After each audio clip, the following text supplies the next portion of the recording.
Hello everyone. In today's tutorial, I will show you how to add a space between first name and last name with Kutools for Excel. If you are not familiar with user-defined function, you can apply the Kutools for Excel's add text utility to quickly add a space between first name and last name.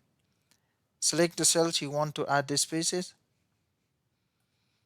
Click the Kutools tab. In the editing group, click the text drop-down list and select add text. In the add text dialog, enter a space into the text box and check only add two option and select uh, before uppercase letters from the drop down list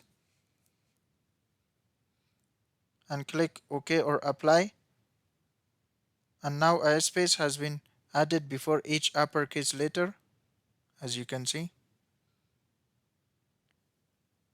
Thanks for watching and please subscribe for more videos.